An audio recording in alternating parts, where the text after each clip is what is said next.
Welcome friends, study at the rate Uttarakhand के online platform में आपका स्वागत है। आज से हम लोग एक नया सेशन स्टार्ट कर रहे हैं करंट अफेयर का, जिसको हम डेली अपलोड करने का प्रयास करेंगे और जिसमें आपके सामने जो होंगे 10 से 12 प्रश्न होंगे और उनमें से हम लोग कुछ प्रश्न 2 से 3 प्रश्न जो है हम उत्तराखंड के करंट अफेयर को भी ऐड करके चलेंगे। तो जिससे आपके उत्तराखंड के जो आगामी एग्जाम है RO, ARO, forest guard, lower PCS, upper PCS, उनके लिए तैयारी पुख्ता हो सके। तो ठीक है, स्टार्ट करते हैं। तो हमारा मोटो है स्टडी तक साथ, सिलेक्शन तक साथ चलेंगे। तो पहला क्वेश्चन की तरफ हम बढ़ते हैं। तो पहला क्वेश्चन है, हाल ही में बांग्लादेश के नए राष्ट्रपति कौन बने हैं? ठीक है, तो जो बांग्लादेश के नए राष्ट्रपति बने हैं वो बने हैं मोहम्मद शहाबुद्दीन चुप्पू। ठीक है, तो चुप्पू नाम है। तो और ये इनकी तस्वीर भी ऐड की हुई है इसके साथ में हम लोगों ने। और सबसे बड़ी बात यह है कि ये जो बने हैं अभी राष्ट्रपति, ये बने हैं आपका अब्दुल्ला हामिद जी के रिटायरमेंट होने के बाद बने हैं। ठीक है, अब्दुल्ला हामिद जी राष्ट्रपति थे, उनकी जगह बने हैं। दूसरा ऑप्शन की बात कर लेते हैं, शेख हसीना प्रधानमंत्री हैं। पुष्प कमल प्रचंड ये नेपाल के प्रधानमंत्री हो जाएंगे। और क्रिस हॉपकिंस ये आपके न्यूजीलैंड के प्रधानमंत्री रिसेंटली बने हैं। तो ये हम बाकी ऑप्शन की बात कर लें।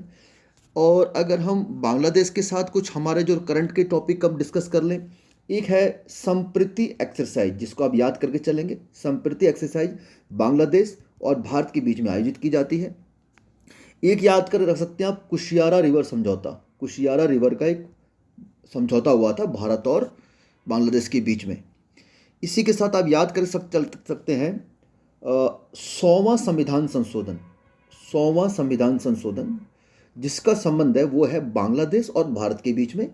जैसे कि आप ये जो एरिया देख पा रहे हैं, कुछ एरिया जैसे ये भारत का ये एरिया है, यहाँ जो आपको द्वीप दिखाई दे रहा है ना, यहाँ पर कुछ ऐसे द्वीप थे जहाँ पर इंटरनेशनल जो बाउंड्री है ना, वो कुछ एरिया में भारत से इस तरीके से मुड़ते हुए जाती है।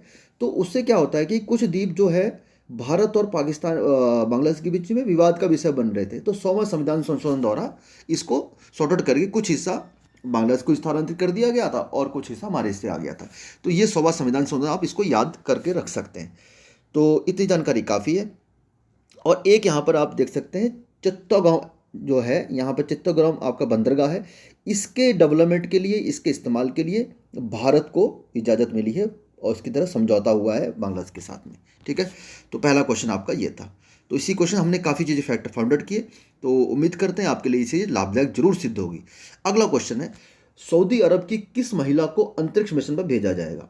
आप जानते हैं सऊदी अरब एक थोड़ा सा मुस्लिम कंट्री है और साथ में जहाँ पे महिलाओं को, मतलब मेरा मुस्लिम कंट्री से कहने का मतलब ये है कि जहाँ पर महिलाओं को बहुत ज़्यादा मतलब छूट या बहुत ज़्यादा आपको समाज में आगे बढ़ने का बहुत कम उनको प्रोत्साहन दिया जाता है। उसी में अभी रिसेंटली, लेकिन अभी चीज़ें चेंज हुई हैं, जिसमें अभी फ़िलहाल जेसिका मीर जो है, जेसिका मीर नहीं, माफ़ करिएगा, जे रियाना बरनावी, रियाना बरनावी जो है, इनको भेजा जा रहा है अंतरिक्ष मिशन पर। ठीक है, तो रियाना बरनावी है जिनको अंतरिक्ष मिशन पर भेजा जाएगा।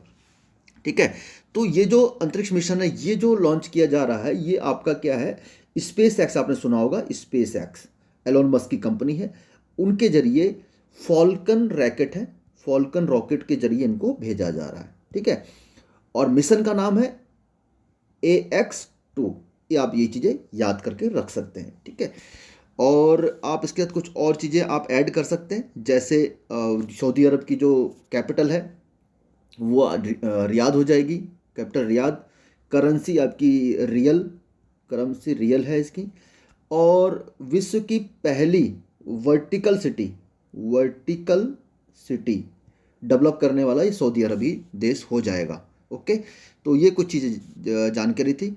अब बात करें जेसिका मीर की, तो नासा के स्पेस मिशन में सबसे पहले आपका स्पेस वॉक करने वाली ये महिला हो जाएंगी। ठीक है, निकोल मान जो है अमेरिकी मूल की पहली अंतरिक्ष यात्री हो जाएंगी। नूरा अल मतरोसी जो कई बार चर्चे में आ चुकी है, यूएई की पहली महिला अंतरिक्ष यात्री हो जाएंगी। तो ये था आपकी जानकारी इस क्वेश्चन के साथ में। तो ये इनका चित्र है रियाना बरनावी का। ओके, नेक्स्ट क्वेश्चन की तरफ बढ़ते हैं। हाल ही में विश्व रेडियो दिवस कब मनाया गया? तो 13 फरवरी को विश्व रेडियो दिवस मनाया गया। और इसकी जो थीम थी, ये थीम थी रेडियो एंड पीस। ठीक है, इसकी थीम थी रेडियो एंड पीस। और 13 फरवरी के साथ आप एक चीज़ और ऐड करके सकते हैं, राष्ट्रीय महिला दिवस। ठीक है, राष्ट्रीय महिला दिवस, इसमें क्या था, राष्ट्रीय महिला दिवस सरोजिनी नायडू जी की जयंती के उपलक्ष्य में उनको सम्मान देने के लिए राष्ट्रीय महिला दिवस ये घोषित किया गया 13 फरवरी को। तो दो चीज़ आप इसमें याद करके चल सकते हैं। नेक्स्ट क्वेश्चन की तरफ चलते हैं। ये एक पुराने जो स्टार्टिंग जो रेडियो का आविष्कार हुआ तब का एक फ़ोटो ऐड करी हुई है। चलिए अगला क्वेश्चन, एक बड़ा अच्छा क्वेश्चन है। 15 से 17 फरवरी विश्व हिंदी सम्मेलन के 12वें संस्करण, ये भी याद रखिएगा, का आयोजन किस देश में किया गया? तो ये फिजी में किया गया।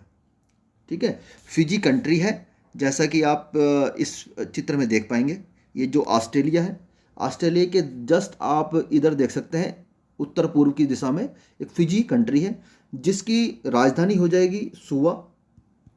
फिजी की राजधानी सुआ है। ठीक है, और विश्व जो हिंदी सम्मेलन है, विश्व हिंदी सम्मेलन ये तो आपको बता दिया मैंने, फिजी में आयोजित किया जा रहा 12वां संस्करण। विश्व हिंदी दिवस मैं बताना चाह रहा था। विश्व हिंदी दिवस, कन्फ्यूजन हो जाता है कभी कभार विश्व हिंदी दिवस और राष्ट्रीय हिंदी दिवस में। जो विश्व हिंदी दिवस है वो मनाया जाता है 10 जनवरी को, और राष्ट्रीय हिंदी दिवस जो हम लोग हर साल मनाते हैं, ठीक है, पूरे हमारे भारत स्तर पर 14 सितंबर को। ठीक है, तो ये दो चीज़ें आप ध्यान कर, कन्फ्यूजन नहीं होएगा। विश्व हिंदी दिवस 10 जनवरी और 14 सितंबर राष्ट्रीय हिंदी दिवस। तो एग्जाम में क्या अगर विश्व हिंदी दिवस पूछेगा तो ऑप्शन में 14 सितंबर भी रहेगा, तो आप कंफ्यूज नहीं होंगे। तो ठीक है, ये था आपका इस क्वेश्चन से संबंधित जानकारी। ओके, चलिए आगे बढ़ते हैं। हाल ही में किस भारतीय खिलाड़ी को ICC player of the month चुना गया?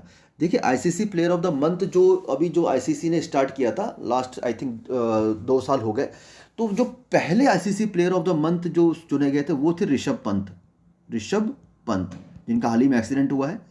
ठीक है, और जो रुड़की के रहने वाले भी हैं। और अभी जो हाल ही में चुने गए हैं शुभमन गिल, और हाल ही में बहुत ज़्यादा चर्चे में है। ठीक है, इनके साथ नाम जुड़ा है एक और, इनके उपलब्धि हासिल करी है, सबसे कम उम्र के खिलाड़ी जिन्होंने वनडे में दोहरा शतक लगाया है। पहले था ईशान किशन, अब इनकी जगह शुभमन गिल ने दोहरा शतक लगा लिया है। अन्य ऑप्शन की बात करें, सूर्य कुमार जो यादव हो जाएंगे, ये ICC T20 men's cricketer of the year हो जाएंगे। ठीक है, ICC men's cricketer of the year हो जाएंगे। रविचंद्रन अश्विन 450 विकेट, सबसे भारत के ऐसे प्लेयर बने जो सबसे जल्दी 450 विकेट लेने वाले बने। युजवेंद्र चहल T20 में सर्वाधिक विकेट लेने वाले भारत के बॉलर बने हैं। तो ये जानकारी थी। ये देखिए शुभमन गिल जी का चित्र यहाँ पर ऐड किया हुआ है। चलिए आगे बढ़ते हैं।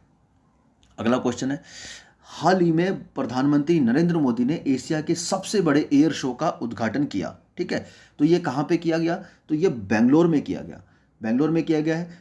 और बेंगलोर आपका जो है किस नदी के किनारे बसा हुआ है, आपको सब जानते होंगे। ठीक है, तो बेंगलोर है वृषभा नदी के किनारे बसा हुआ है। ओके, और इसके साथ आप एक चीज़ और ऐड कर सकते हैं, रेलवे का पहला इंटीग्रेटेड टर्मिनल स्थापित बेंगलोर में किया गया है। ये दूसरी चीज़ होगी। ठीक है, एक तीसरा ऐड आप कर लीजिए, भारत की पहली फुटबॉल गर्ल्स फुटबॉल एकेडमी जो है वो भी बेंगलोर में स्थापित की गई है या की जा रही है। ये दोनों चीज़ आप देख के चल सकते हैं। ठीक है, ओके, अब अगले क्वेश्चन की तरफ आगे बढ़ते हैं। वर्ल्ड बैंक ने मैं यहाँ पर तुर्की नहीं कह रहा क्योंकि अभी हाल ही में इसको नाम तुर्की कर दिया गया है, जो यहाँ पर कितने अरब डॉलर की सहायता घोषणा की। जैसे अभी जानते हैं तुर्की जो आपका ये तुर्की है, इसको थोड़ा सा जूम कर लेते हैं। ठीक है, ये जो तुर्की है, ठीक है, और ये सीरिया का क्षेत्र है। ये अभी फिलहाल वर्तमान में भूकंप प्रभावित क्षेत्र चल रहा है, जहाँ पर बहुत ज़्यादा मतलब रिक्टर स्केल पर भूकंप दर्ज किया गया था, जहाँ पे अभी तक जो न्यूज़ में चल रहा है 5000 से 6000 लोगों की मारे जाने की खबर है, जो दर्दनाक घटना है। ठीक है, और इसमें जो भी वर्ल्ड बैंक द्वारा इसको सहायता प्रदान की गई है, वो सहायता कितने की प्रदान की गई है, इसका उत्तर हो जाएगा, पहले तो उत्तर देख लेते हैं, 1.78 अरब डॉलर। ठीक है, तो तुर्की की जो ये हो गया आपका जानकारी इसमें ऐड किया हुआ है। अच्छा, इसमें अब भारत द्वारा भी सहायता प्रदान की गई है। भारत द्वारा जो सहायता प्रदान की गई है वो एक ऑपरेशन चलाया गया है, ऑपरेशन चेंज कर लेता हूँ, ऑपरेशन दोस्त, याद रखिएगा एग्जाम में आ सकता है। कि भारत और तुर्की के बीच में जो सहायता प्रदान की गई है भारत द्वारा तुर्की को, कौन से ऑपरेशन के जरिए? ऑपरेशन दोस्त के जरिए।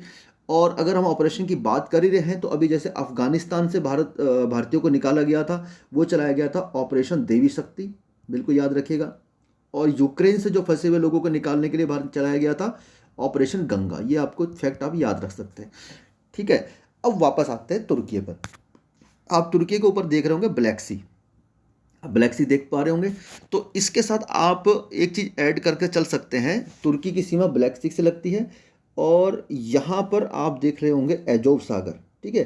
तो यहाँ पर एक संधि याद रख सकते हैं, क्रच, क्रच जल संधि एजोव सागर और ब्लैक सी को जोड़ती है। इसी के साथ एक आप नज़र दौड़ाइए, ठीक है, एक नज़र दौड़ाइए यहाँ पर ब्लैक सी, तो ये हो गया, और एक हो गया आपका एजियन सी। तो इसके बीच में एक जल संधि है, ये आपका जल संधि वास्पोरस, कई बार एग्जाम में पूछ गया वास्पोरस जल संधि, ठीक हो गया। तो ये तो आपका ज्योग्राफी वाला पार्ट हो गया।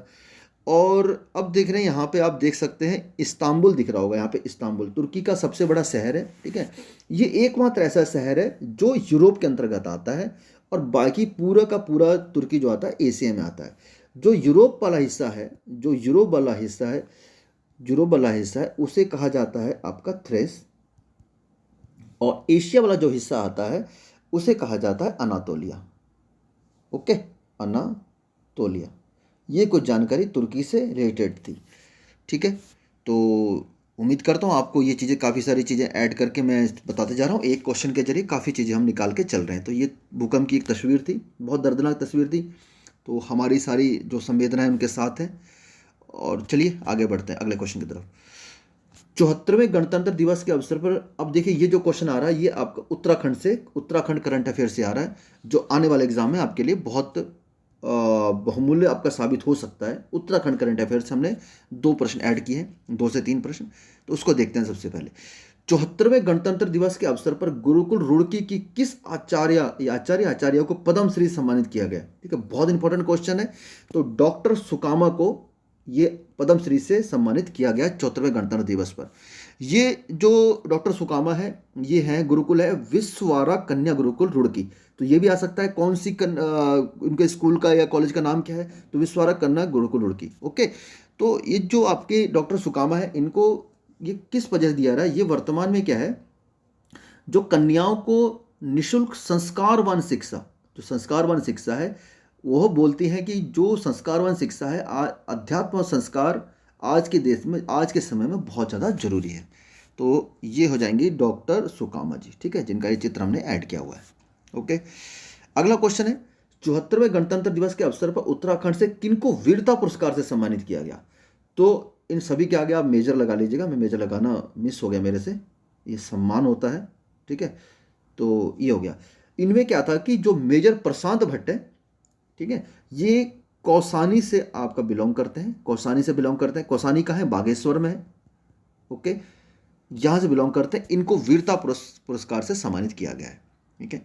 और ये आज के लास्ट क्वेश्चन था, इसको हम लेके चलते हैं। उत्तराखंड में शुरू हुआ soul of steel alpine challenge किस डिपार्टमेंट से संबंधित है? तो ये जो है आपका हो जाएगा पर्यटन से। तो इनके बारे में कुछ जानकारी मैंने ऐड करी हुई है। सीमावर्ती क्षेत्रों में पर्यटन को बढ़ावा देने के लिए रक्षा मंत्री राजनाथ सिंह ने 14 जनवरी को soul of steel alpine challenge का शुभारंभ किया। भारतीय सेना और सी लॉ के संयुक्त अभियान के तहत राजनाथ सिंह ने 460 किलोमीटर लंबी कार रैली को रोड टू द एंड को भी झंडी दिखाकर रवाना किया। रैली अगले 3 दिनों में, ये आपका इंपॉर्टेंट है, चमोली जिले के नीति गांव से पास गढ़वाल हिमालय में गंतव्य स्थान तक पहुंचेगी।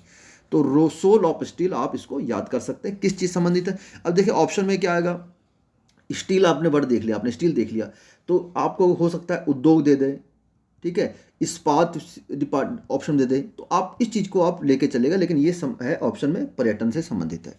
तो ये जो इनका जो समिट हुआ था उसका एक चित्र भी ऐड किया हुआ है। तो ये थे आज के हमारे प्रश्न। तो पहला सेशन था, पहली बार हमने प्रयास किया डेली करंट अफेयर को ऐड करने का। तो उम्मीद करते हैं ये वीडियो आपको पसंद आएगी, और ठीक है, बने रहिए स्टडी एट द उत्तराखंड के साथ। आपको आगामी एग्जाम के लिए बहुत बहुत शुभकामनाएं। मिलते हैं फिर नेक्स्ट वीडियो में, तब तक के लिए जय हिंद।